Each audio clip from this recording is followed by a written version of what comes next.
مین برد از پرتای مکتب، مین برد از درزای دهقان، رهبر از جوش مردم، از کف دستی خیابان، از کف دستی خیابان، دستی خیابان.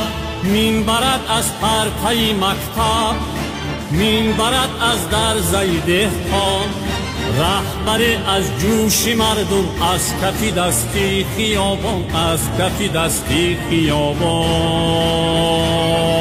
پیشوای ملتی زرتشت، پیشوای ملتی مذهب، پیشوای ملتی بیزار، پیشوای ملتی تاجیک، پیشوای